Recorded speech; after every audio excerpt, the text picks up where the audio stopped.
Hello planty people, this is kind of an emergency video I thought I'd drop in and do for you all as I deal with my own emergency situation. So, today, Spidermites. Spidermites. So I was looking around my Caleathas collection and wondering why some of them were looking a bit funky. They were looking a bit light off and a bit sick. The leaves were looking a bit floppy, a bit discolored. I know my watering schedule was fine. I knew I hadn't overwatered them, anything like that. And after closer inspection, I found Spidermites. So I thought it might be important to show you what that looks like and the signs to look for, and then tell you a little bit about how I'm treating it. And then I guess I'll do an update in a little while and we can see if it worked. Now the treatment I'm using, I'm not 100% sure if it works on Spidermites, but it has worked on every single other pest issue that I have had, from mealybugs and scale and the likes. So I figured it should work on Spidermites as well. And I've done a little bit of research and it seems that it should. So I'm going to follow my normal steps that I do, and so I want to show you how I do it, and I thought I would give you my recipe and my little process that I've been doing in case it helps you, because I found them in all of them. All of them. At least not all of the Caleathas, but close to enough to all of them that it's going to be quite a time to fix it. Alright, so first I'm going to show you what I noticed, so that if you notice the same thing, you can kind of be proactive. So I have actually noticed this discoloration for a little while, but I have been so busy that I hadn't had a chance to actually kind of really look into it, and I'm really mad at myself that I didn't just force myself to make the time to look into it, because I could have gotten more on top of this infestation sooner if I had done, so I'm a little bit aggravated at myself. So I was looking at my white fusion. It's a new plant. It's been shooting out new leaves. It's been really happy and really doing really well, which I was super excited about because I've heard these are problem children. And anyway, so I went and had a closer look, and I'm just going to zoom you in so you can have a closer look. And so I noticed, so the leaves are supposed to look like this one here, all right? So it's crisp, it's clean. You can see the green is very sectioned, the white is very sectioned. And then this is not good. This is not normal. So this sort of blotchy sort of thing that's happening, that is bad. That's what I was noticing, and that's what was wrong, and that's what was freaking me the heck out. And so they weren't looking like this anymore. They were looking like this. And also, you can't see it, obviously, in the video, but I can feel it. Oh, you actually, I don't know if you can see it. But this leaf is very crisp and kind of healthy, and this leaf is like floppy and kind of soft. Now, I've already treated this plant, but I'm going to show you with some of the other ones how I treated it, and I'm just explaining now. Yeah, so that's what I noticed, is that the leaves were like gross and funny looking, and then I kind of pulled it up closer, and that's when I saw the culprit.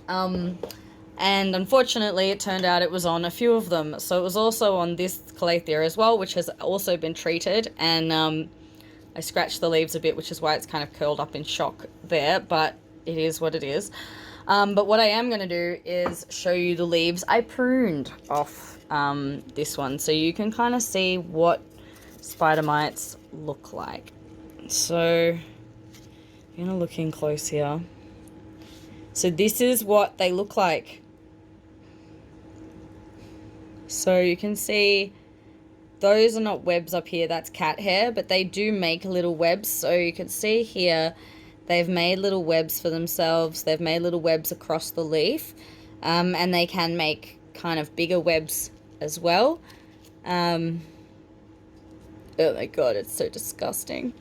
And yeah, you can see these leaves had that same discoloration issue as well, where the life has, they literally just suck the life out of the leaf. Like, they're like little bloody nasty little vampires, these ones. I hate them. They're so horrible. So they've sucked the literal life out of the leaves, and like, they were quite bad. It's pretty gross. Like, look at that. How disgusting is that? So that is what they look like. That's the signs you are looking for Spidermites. So if you're not sure if your plant has Spidermites, that's what you're looking for. You're looking for that leaf like discoloration where it looks similar to underwatering, or I'm sorry, overwatering signs, but it's different. It's blotchy. Like, it's weird, and I've not seen it before, which is why I really needed to get in and have a closer look today, and I'm so glad that I did. But yeah, it's super kind of blotchy, and then you've got this little kind of white powder on the back. And there was one of the leaves, if I can find it. There it is. This one. Ugh, how gross is that? So I'm pretty sure this is bits of soil, of my soil mix that has gotten stuck in their, like, webs. I'm not sure. Either that or this is, like, really hardcore, super gross. But, like, ew.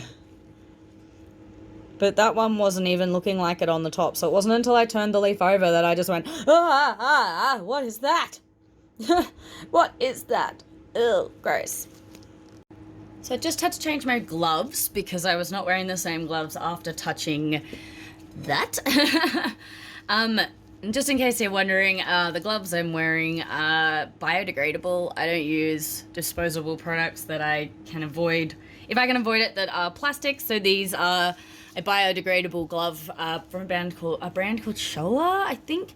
I don't know, I can't really remember. But these are eco-friendly biodegradable gloves, and I love them. They're the best. I use them for things like this because the hydrogen peroxide, which I'm using today, can burn your fingers. So that's my safety warning. Oh, itchy nose. Straight off the bat is the chemicals I'm using today are not safe for your fingers. So please wear gloves. Please, safety first, all right? Safety first, safety first, safety first. So I'm currently now treating all the plants that are in the general vicinity of the one that was the problem child. So once I've treated the main problem children, they're all going to go into isolation in the bath. So I treated my white fusion, the Fatisia, and a few of the other ones that were there that had really serious visible infestation. And now what I'm doing is I'm treating the rest of the collection. So I'm going to run you through the process that I use personally for doing that and show you how I do it. And this is it. It's a bit brutal and it's, you know, a bit harsh on the plant sometimes, but unfortunately with an infestation like this, I'd rather be harsh on the plant now and have it survive in the long term than it reinfest and then I have long-term problems in my collection. Anyway, so what I've got here is just a spray bottle. In this spray bottle, I have put in a mixture of hydrogen peroxide and isopropyl alcohol and water. So I kind of guessed the percentages, but because I'm using 6% hydrogen peroxide, my recipe is going to be slightly different than if you're using 3% hydrogen peroxide. So right now I'm putting on the screen my approximate percentages. However, these percentages, like I say, are approximates, and please adjust accordingly if you are using a different percentage of hydrogen peroxide. 3% is your usual commercial one. So if you're using 3%, you're going to want to use more hydrogen peroxide than I have used in my percentage list here, all right? Just as a little side note.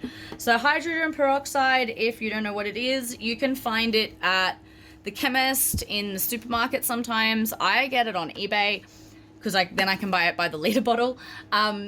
Don't go to the plant store and ask in like Bunnings hardware section at the plant area, because they will look at you like you're bonkers because they don't know what you're talking about. Traditionally, this is used for wound cleaning, house cleaning, that sort of vibe. So you want to go find it in the same sort of spot you'd find your isopropyl alcohol. So you can get it at the chemist and at the supermarket usually. And that one will be 3%. 6% I order specifically because it's stronger, which means I use less, which means I water it down more, which means it goes further. So that's my logic. So yeah, so you just want standard isopropyl alcohol and hydrogen peroxide. The brand of isopropyl alcohol does not matter. The brand of hydrogen does not matter. So you mix it in a spray bottle with your water here, and then I've got my paper towel, and the cinnamon is being saved for later. I'm just sitting there wondering, why is there cinnamon on the bench as well? So I'm not sure what this Caleathas is. It was a gift from a friend, so I could not tell you the species off the top of my head. Shout out to my dear friend Jem, who I assume will watch this video because she's amazing and watches all my videos and I love her so much. So what I'm going to be doing here is, because there are no heavily infested leaves on this, I'm not pruning. As you can see from here with the other one, I pruned some of the Phaetesia. I think that's how I'm saying it correctly. I don't know. I put it on the screen before anyway, so you know what it is. I pruned the heavily infested leaves on that one because they were yellowing and damaged, and once a leaf is damaged like that, it's not coming back to life. So I'd rather the plant puts that energy into recovering itself and getting better. And two, that was so infested, I've got a large collection. I'm not wasting my time treating that many leaves on the plant. So I left like 4 or 5 leaves on the plant that were the healthiest ones, pruned off anything that was in bad shape, and it is now in there. And even though now my plant looks a bit sad, it will look better in the long run, hopefully, because this will kick that infestation in the butt. So like I just said, because this Caleathea doesn't have any heavy infestation going on, I'm not going to be pruning anything. But if there was some really serious heavy duty infestations on any of these leaves, I would be doing a big pruning. So that's my personal opinion. If you have the time and the patience and you want to sit there and clean every single leaf, then you go for it, and more power to you. However, unfortunately, I do not have that time, / my collection is too big, and also I would rather just get that heavy infestation out and throw it in the bin and have less chance of it kind of coming back and making more problems later on. So that's just my personal preference / opinion. So I mean, I know some people get a bit iffy about pruning and a bit, I don't want to prune, and I totally get that. I used to be the same, and now I've learned that sometimes pruning is just the best thing to do, and as harsh as it feels, it's just better in the long run. It just really is. Yeah, so it just is. Anyway, the lighting from here is kind of weird, so I'm going to just adjust for a better angle. Alright, so what I'm going to be doing is I've got my spray bottle and I've got some paper towel here. Now, if you have some softer stuff than paper towel, that's usually good. However, because I'm going to be going through quite a bit of it, you probably don't want to be using anything that's not disposable. So I've got my trusty recycled paper towel here. So what I'm doing is I'm going to be spraying the front of the leaf, just kind of letting it pool in there for a second. I usually like to give it a bit of a rub and use my paper towel to wipe that off. You want to go in the motion of the leaf. You want to go in all one direction, so you don't want to go up and down, because that's when you've got a likelihood of catching your leaf and breaking it. So you want to just go in the same direction all the way down. So you go down, down, down, down, like that. And then I'm going to do the same thing to the back of the leaf. So the good thing about Caleatheas is they've got quite flexible leaves. If you have a plant that's got less flexible leaves, do be careful. You don't want to damage the leaf while you're trying to do this. I mean, it is going to be hard on the plant already. So I'm just going again with the plant, with the plant, with the plant. Get all those edges.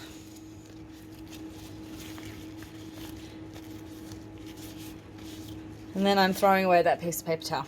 And then I'm getting a new one and moving on to the next leaf.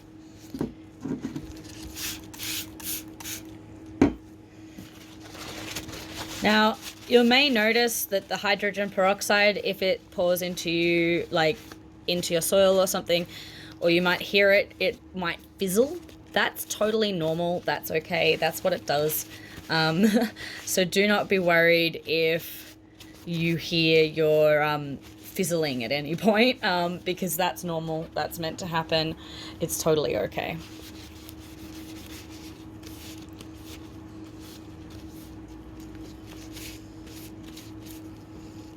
In the back.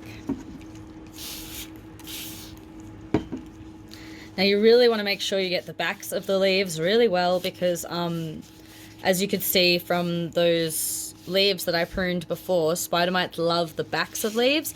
That's where they hide. They hide in the shade of the leaf. That's what the problem with them really is because that's how they go unnoticed for much longer, because they're hiding underneath the leaves, and we don't always inspect the underside of our leaves as carefully as we might look at the tops, because you look at the top every time you walk past a plant, but you don't necessarily turn the leaf over and look at the underside as well. So that's something to also make sure you're doing when you're wandering around and just looking at your plants, because I know you do that, because I do it too. When you're just wandering around looking at your babies and admiring them, make sure you're turning over the back of the leaf as well, because as you can tell, I have been failing to do that in my hectic life lately, and now I am suffering for it. So try to add that into your sort of plant routine, is looking at the front and the back of your leaves, to avoid what I have currently done to myself. So last leaf there. So if I had actual visible bugs on here, I would be... Oh, I spoke too soon. Let's have a zoom in, shall we? Can you see them? Look at that. So they like to hide in the bottom lower foliage. They like to hide in that kind of lower level plant kind of matter. So you want to make sure that that is something that you're really looking at. So, like I was just saying, when you have visible bugs, you really want to make sure you're spraying on top of them. This mixture basically melts them, kind of destroys their exoskeleton, which is what you want, really. I mean, I feel bad doing that to the poor little buggies, but at the same time, stop killing my plants. Get out of my babies. My precious, precious houseplants. So you want to make sure you get right up into any kind of edging or seams or cracks, because that's where they love to hide. And then you want to really wipe. Make sure you're turning your paper towel as you wipe, so that you're not re-wiping with an infested piece of paper towel. Because this leaf was quite bad, I'm going to be doing it again. And I'm going to be doing it again.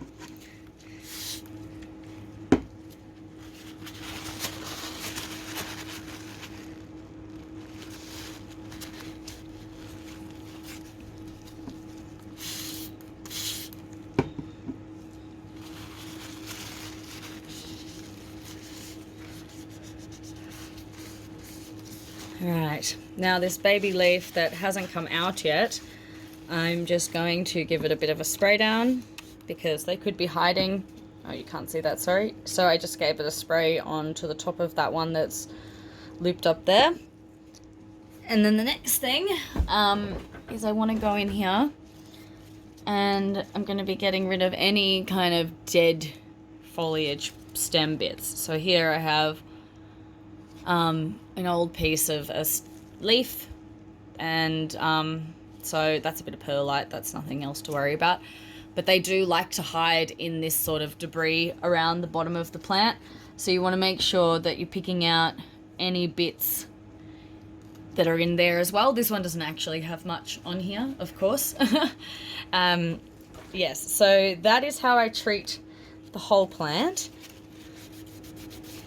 So just give it another wipe. You don't want to leave this spray on the leaves too much, because the hydrogen can be quite harsh. If you're watering it down further, you can leave it on the leaves, but because this is quite a strong mix, I'm wiping it off afterwards. It also, I like to wipe it off because then I can visually see, I like to get right up close to the leaf and make sure that there is nothing on that leaf. So I want to make sure that every single bug, bit of dust, cat hair, and literally anything that was on this leaf is gone, so that I know for a fact that it's starting from scratch and that it is a fresh, happy leaf with nothing on it. Cat hair. So I'm also going to spray and wipe down the stems.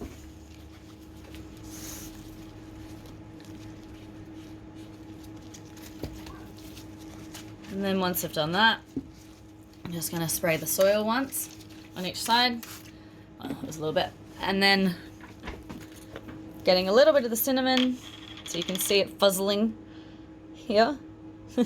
That's what it does. It fizzles. And then I'm just sprinkling a tiny bit of cinnamon on the soil because people say cinnamon is a preventer, like it kind of bugs don't like it. So I'm putting it on here to hopefully help any from jumping ship that may have been on one plant to another, because I'm putting the plants that had visible ones in quarantine, and then any that did not have visible ones are going back to the plant station, but they're being treated anyway. So now I'm going to jump into some time lapse of me treating the rest of the plants. Pretty sure I've told you everything that I needed to tell you. Yeah. So pruning, if you need to prune, don't be afraid to do it. Your plant will thank you in the long run, and once a leaf is like damaged from a bug attack, there's no getting it back. So it's fine to prune it. It's okay. Your plant will be happy for it. Then you're going to wipe down with the solution front and back a couple of times if you need to. Spray and treat the stem and the soil. Clean up any debris around the base. Make sure that there's nowhere left for those bugs to hide. You don't want any dead leaves or dead bits for them to kind of store their nasty little eggs or whatever they are in. I don't know how bugs work. And then you want to isolate. So you want to make sure that you isolate your plant and put it into quarantine for a week or two. So what I'm going to do is I'm going to be putting these plants in the bathtub. And then I'm going to be checking them every couple of days to make sure nothing's coming back. And then after 2 weeks, so after 1 week, I'm going to give them all another really heavy check over and another treatment. Not quite so heavy as I have today, so the solution's going to be watered down. And then I'm going to treat them all again with that slightly weaker solution and make sure that they're all good, do a really hard inspection, and then give them another week. And if they survive those 2 weeks of inspections and be totally clear, they get permission to go back into the plant corner with heavy supervision. So that is kind of my process, and so far it's worked for all my other pest problems. So fingers crossed it'll work for the Spidermites, right? Please send me your good vibes. Send me your, like, planty hopes and prayers. I don't know. I don't know what to say here. But yeah, anyway, so if you want to keep watching for some plant cleaning time lapse, I don't know, might be relaxing, then keep watching, and otherwise I will say goodbye to you now, and yeah, take care and keep growing like your plants. Go check out my Instagrams and do the like and the subscribe and all of that. And if you like time lapses, let's jump into some of that.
I had to take this one outside. It was really bad. This was my beautiful... I'm trying not to cry because honestly I'm really upset about this. This was a giant, big, beautiful Burley Marks Caleathas that was huge. Like, it was massive. And now this is it. It was so bad that the infestation was so deep in there. I just wasn't able to get them out. I'll try and show you. But, like, it was so deep in all of these stems, like every single one of the stems, the leaf stems, Like, it was all infested all the way in. I'm trying to find one that's, like, can show you well on the camera.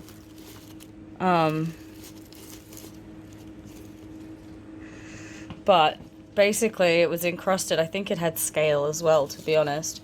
But inside, all of these sort of shafts was just so packed full. Some of them were so disgusting. Oh, here's one. See, so they all look like this. Which is just, like, see? There.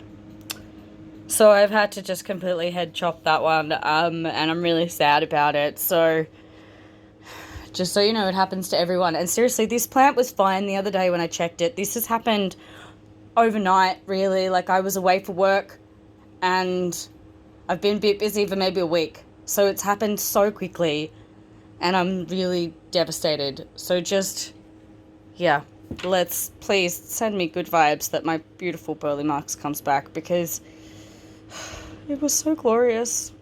So that's, yeah, again, I say goodbye already, but feels weird not signing off at the end of a time-lapse thing and saying stuff, so wish me luck.